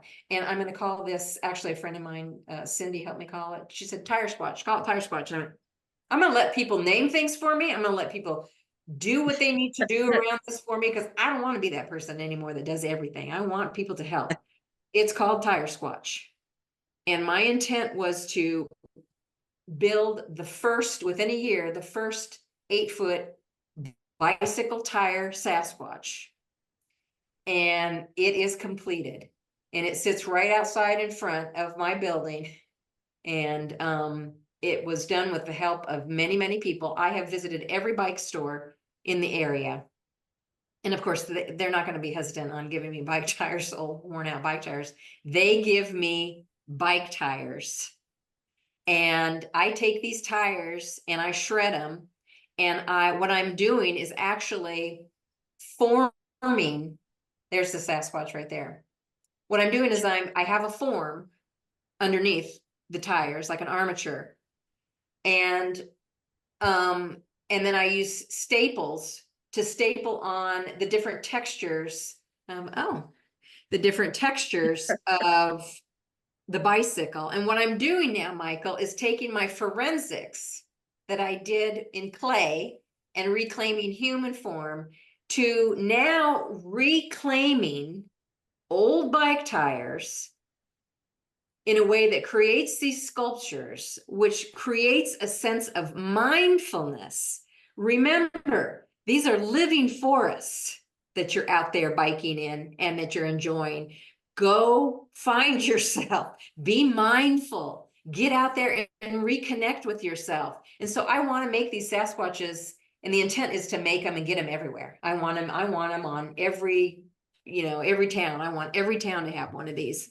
And I want it to show and explain an experience that somebody has had. And I want a name to come from maybe an experience that somebody's had, or I want it to be the lore of where it's located. So right now, this first one is called Boojum. And I was going to go with more of the Native American kind of theme, like I've always done. I said, no, I'm changing it up. I'm going to draw upon the Appalachian culture, and the Boojum is the legend of the Boojum, more or less, is the hairy man, and he's out in the forest and he collects the biggest of the biggest emeralds, the biggest of the biggest gemstones. And so this guy out in front, he's 8 foot and he's holding 2 big gemstones, and he's the Boojum. And I am telling you, I thought, well, let's see how the town feels about this. So I posted it on, it's called We Are Brevard. We Are Brevard page. And I thought, well, this is your common man. Let's just see what they think. I posted that. I have never had so much positive commentary in my entire life. People were just like, they're just in love with this. They're in love with the concept. They're in love with doing this. They're in love with the sustainability. They're in love with reclaiming kind of lost history in a way. They're in love with, I'm reclaiming all of the animals of the forest, the black bear, all of the buffalo that used to be here, the elk that have been reintroduced here, the pigs that are here, the feral pigs. I am reclaiming all the animals and creating them in bike tires, and I'm doing it in a style that is just like my forensic reconstruction. I'm creating with tire tread the muscles and the way that an animal is laid out with the treads and the different forms of a bike tire. That's what I'm doing. And it has received more and more attention than I can ever imagine. My lawn, the guy that comes and mows my lawn, he came up to that Boojum and he said, do you believe in this? And I said, yes, I do believe in this. And he said, well, I have a story. I went, okay, here it goes. So he's in his 30s, probably. And he goes, I have a story. When I was a kid and the whole thing came out, like when I was a kid and nobody accepted it. And I just had to, like Arla said, I had to file it away. And I haven't been able to talk about it. He said, you just brought the life back into me. I'm going to talk about this all the time. I'm going to wear one of your t-shirts. I am going to be a part of this TireSquatch. And I'm like, that's what I want this to be. I want it to just take form and where people are mindful and it starts to open the door in a different way. And it starts to, the intent, the story, they want to know the whole story. What I just told you, they want to know that. And it leads up to the tire squatch. And then it leads up to finding yourself, go out in the forest, reclaim yourself, reclaim your power, reclaim your sovereignty, reclaim who you are. Get out there and open that door and open that heart and just remember who you are. Period. The end. And that's my story. Oh my gosh. I'm astounded how just wonderful a life that you're sharing with everybody. Just amazing. Well, it's I think it's getting more amazing for people to hear it because the chapters have gotten to the point where I'm a little older now and they all line up in a way that tells a story from Story Street. Yes, very much. You were put as a child who you are. Yeah. You're a story. And that story has to be told and shared, and the pretty parts and the not so pretty parts. Absolutely. And because everything, all of us, all the choices we've made through our life brought us to who we are right Yeah. now in Yes. this moment. Yeah. And that's good, bad, ugly, whatever. That's who we are. And an amazing thing is I'm seeing hearts, people that they just glow, like a heart. Yeah. And that's so special. Just so special. It's really, it is special. It is. So anyway, You're that's just my world. So I'm glad I could share it with you. you're a There'll really, be more really good coming. artist. I'm impressed. Well, to be a good artist, you have to hone in on something every day of the week. I've just honed in on this every day of the week. I always tell people when they say, well, I would love to be able to do this. I'm like, well, do it. But you got to do it in a way that you hone in on it every Yeah, moment that you can. yeah, Because yeah. I was not the best artist, but I have created some disciplines around myself to where I know what I prefer. And this is what I prefer. And this is what I'm going to show myself and the world if they want to see it. So this is what I prefer. Yeah. And you've done it magnificently. And the world is hungry for this. We've got just about Yes. everything that we look at is fake, has been told and altered and hammered and skewed. But the art, really good art, you can't fake that. Good music, you can't fake that. Good people, you can't fake that. Absolutely. No. Absolutely. And even part of the message of the Sasquatch is, to be conscious of what you're doing, what you're throwing away, Absolutely. everything. So you've got something here that is bringing a community together and teaching at the same time. Yeah. This is how the door is opening so much bigger because I've got right now close to at least 500 cut tires in my house. Wow. 500 tires. And I could do that weekly. I could That's gather tires like amazing. that weekly.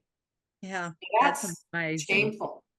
So Yeah. if you cannot support the idea around creating something that is community based that people can get involved with and really learn from in a way like this, and I'm like, well, if I can't do it this way, then I don't know. So Yeah. I have a lot of hope for it anyway. So we'll see. You had talked about doing like an open house. Yeah, I will. Do you have any idea?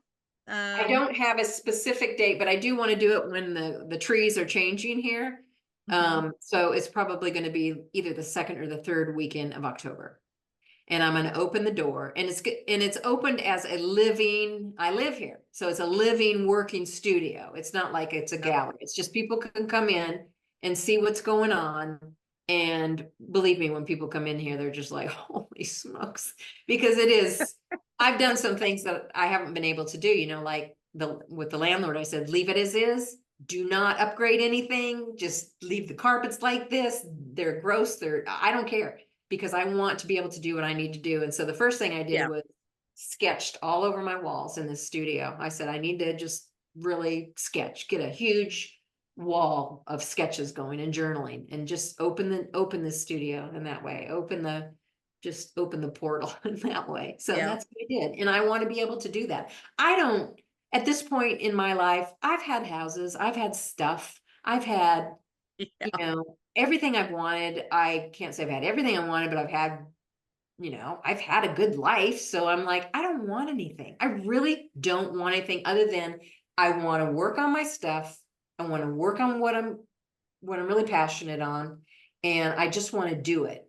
And I want to put my focus there, because everything for an artist, when they have, you know, things, they get distracted.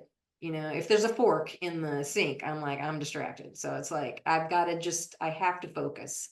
And so that's how I do it. And I've eliminated, I'm down to nothing. I mean, I could literally pack it up in my truck and it's done. And I like it like that. Yeah. But There you is know, that's freedom. me. Yeah. There Yeah, is freedom in that. yeah, there is. You There's know, North Carolina, you got woods to walk around in. You got Oh, Sasquatch to leave you little glyphs and You bet give I you do. I little am like, toys. right behind this place is forest. And then about a half a mile down the road, the entrance to the Pisgah National Forest is right there. Whoa. I am in forest. It surrounds you, but you know, everywhere you How did drive, that happen? I don't know, Mike. Well, yeah, yeah, that's right. That happened. So it's supposed to be here. It's supposed to make the rounds. I mean, the visual for me around this is big, and the intent around it is to Yep. wake people up more, get it going. It's pretty easy. Just get out there and you know, Yep. take some water and a little snack. Go You find Yep. know, yourself. I was thinking the last couple of days I've been playing around with this idea that we abstract God. We say God is over there or God is up here. But I thought to myself, well, what would happen if every tree was God's face and the sky was God's face and the road was God's face and the cars and the houses were God's face, and every place that you could put your eyes was on God's face. I wonder if we would have a different feeling about our life. You know what I mean? That God is there. Instead, You'd have a the different reason story. why I'm You'd have a saying this is different, because we have this kind of perverted idea that God is not in nature, yeah. Your and story would change immediately. your story would have to change. Yes. And then Yeah. the fruit of the story is the feelings, is the feeling of your life. Yeah, Yeah, changes. yeah. And that's what you say with it's easy. It's pretty easy. I Love mean, it. in all honesty, I knew this as a kid. So it's just returning to innocence for most of the adults. It's just like, get back to that innocent stage where you just went out there and enjoyed your stuff instead of thinking your life away. I have another story real quick because of what you just said. When I was out in the Pacific Northwest, I was sketching. I was probably, Mhm. I don't know. I was on a cedar log. I was sketching. I'm in the forest. There's a trail that's probably, oh gosh, it's not too far away from me. And people were going by me and didn't even notice me, didn't even see me sketching on this log. And I'm watching them go by, maybe 20 of them. One person saw me and smiled. And I went, you've got to be kidding me. And most of the conversation I could hear was about, oh, well, it was either their Walmart experience or their, you know, something's going on at home or this, that, or other thing. And I'm like, leave it. You know, Native Yep. Americans in the Pacific Northwest, when you enter that lodge, ceremonial lodge, you leave it at the door. So Yep. people need to, when they go into the woods, leave it at the door. Go in there and experience it in a way that try not to think so much.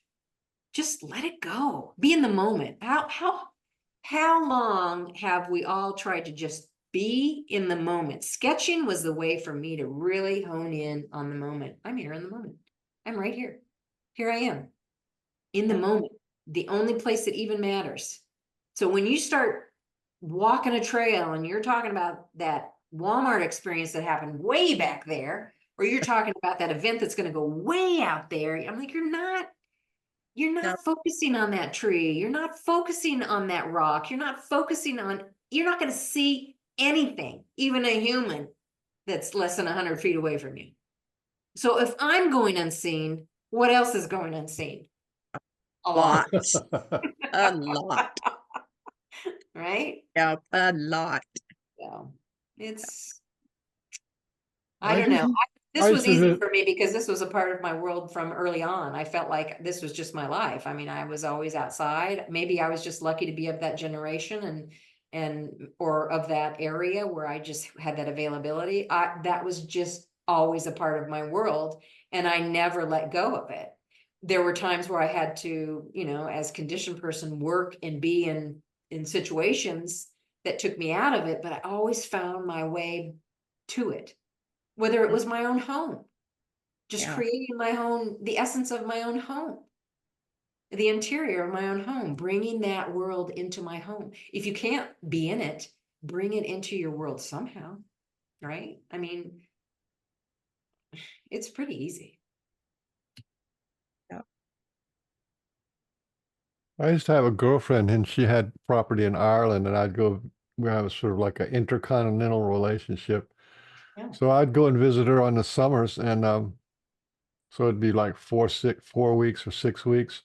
And she had what's called a far back in place. It was at the top of a mountain. It was called Clun Sheer Moor, which means big fairy rocks. You could just imagine the energy that place had. And you had to go through somebody else's property to get to her property. So that's why they call it a far back in place. But it was so quiet there. Just was when it's not windy and rainy, which is every day. But it was so quiet there and so still that after maybe 2 or 3 weeks, out of my head would come advertisements and songs, and these kind of things would just be flowing out of my head.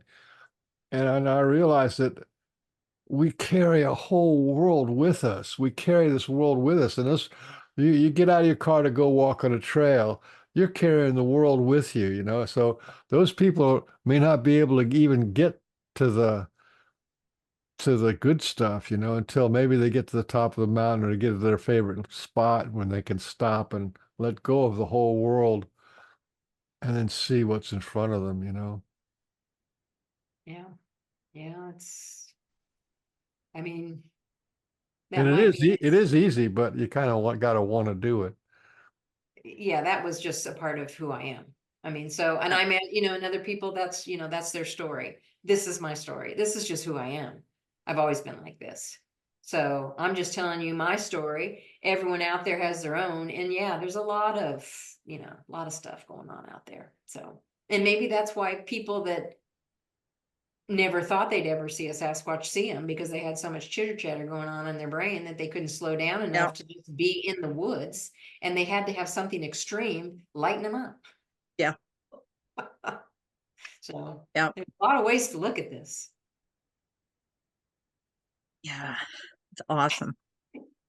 Oh, this has been a joy I know, it's today. fun.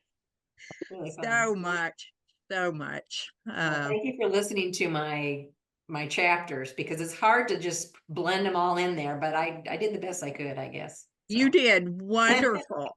Oh yeah, this is I learned a favorite things. show. Tell me how to get it. Tell me how to get a tire squatch t-shirt.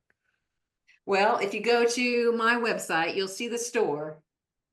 And then if you go into the store, there are a couple different t-shirts, and there's also a sticker that I have too. That's what I have right now.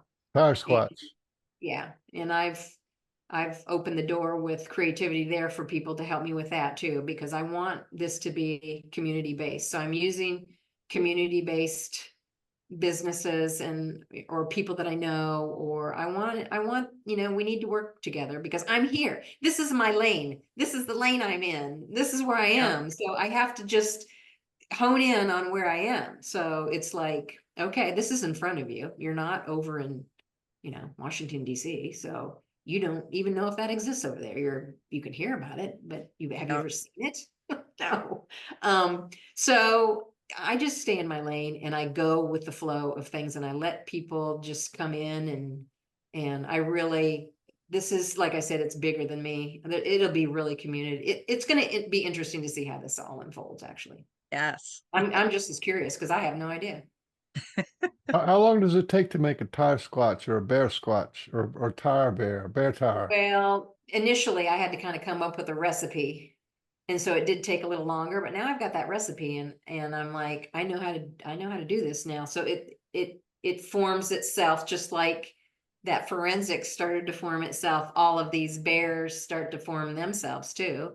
And so, but to answer your question, maybe a smaller head bust will take a couple of weeks, and then one that's standing might take a month, or it takes a while. It's not. Oh yeah, it's a lot of It's and a lot of it tires. is pacing myself because I'm not, you know, I'm not 30 years old anymore, so I have to pace myself with, you know, physically how long I can do it. And but at some point, I hope to be able to, because there's so many people that are interested. I want to have them come in here and learn it, do it, get them out everywhere.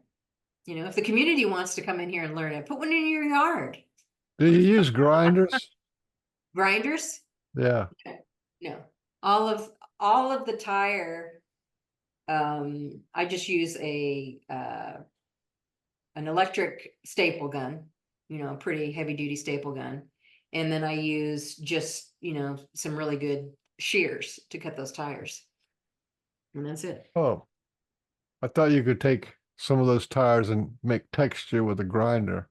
But you Oh don't. no, they've got tons of texture. The bikers, I would say there's about 30 to 40 different textures that these bike people have. And they love to change them out. Well, this one didn't work for me. So change them out. I get a lot of new tires.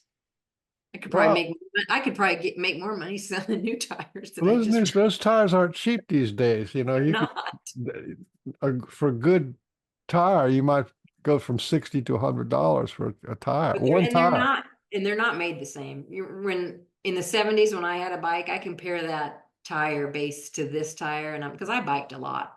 And I'm like, they're not the same tire. I can see how they wear down fast and then you have, you know, and don't stand the test of time. I don't even remember how many times I changed a tire. Maybe once every 5 years when I had a bike. I never changed tires. And I did a lot of biking. They change them out. If they don't like the texture, they change them out. If they don't like the way it rides on the gravel, they change them out. If they don't, you know, if they get too many holes in it, then they change it out. And there's a lot of them that are pretty messed up that you know, they change out. And there's a lot of mica here.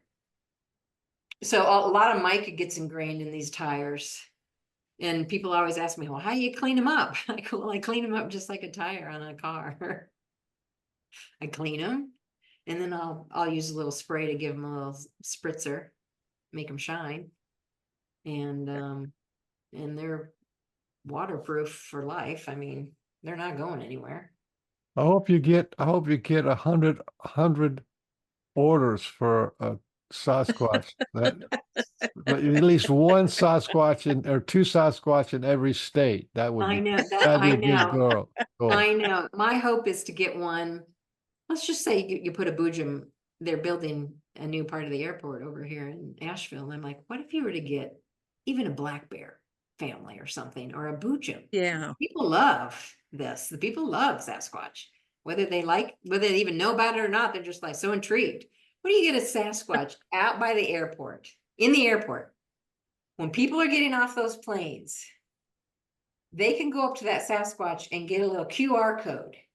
And that QR code takes them to every Sasquatch that is been planted out there. Plus, it's a win for marketing for other people too. You can go to this bike store, you can go to this adventure place, or you can go, this is where your hiking trail is. It's like I've got some big thinking around this. We'll see how big it goes, but I think the potential's there anyway. How far away are you from Asheville?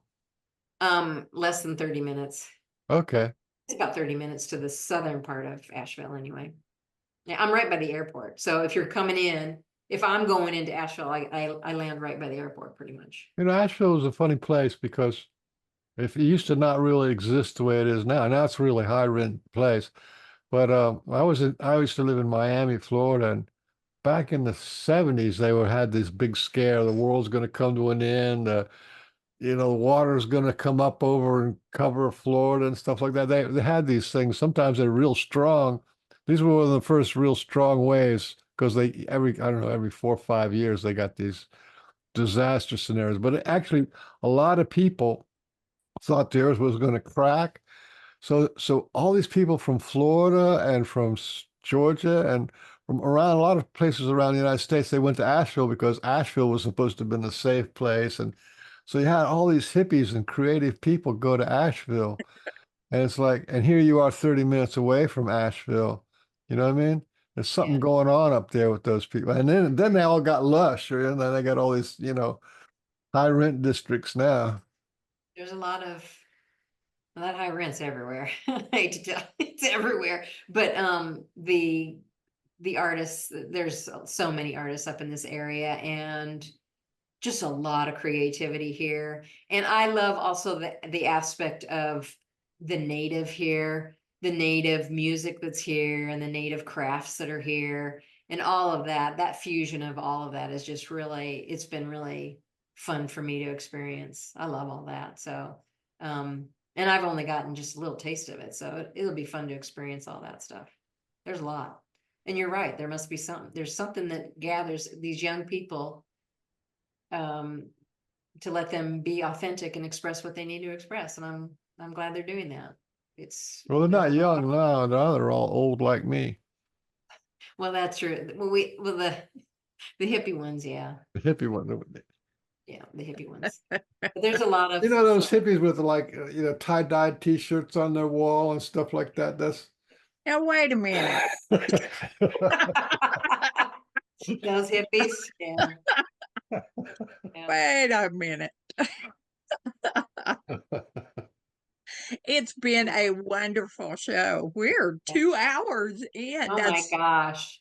It's I feel we could say bye-bye. We had a lot of customers today. A lot of awesome. Yeah, let's see if we get here. Barbara Soup says, I love it. Ray McGuire, I love your passion you have for your work. Ashley Sinnott says, greetings. Karen Polk. Listen, all you watchers out there. Share if you dare. Yep. Share. Spread the love. Share this around. love. It'll be on Michael's YouTube channel as There you well. go. Yeah, my YouTube channel, and there's a good subscribe to that. What happened with that? Anyway, adios from the Pork and Bean Show. And Yeah, thank you very so much, much. Marcia K. Moore. We need super- more. Super honored. Thank you for having me. Oh, it was awesome to spend 2 hours with you. I love it. Oh So my gosh. check out TireSquatch. It's amazing. It's amazing. So It's just bye, getting started. everybody. Bye, everybody. In for all. Whew.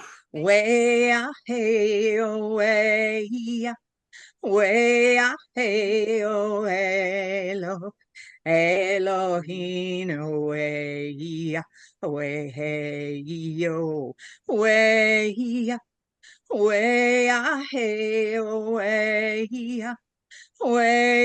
hey lo Elohim way way yo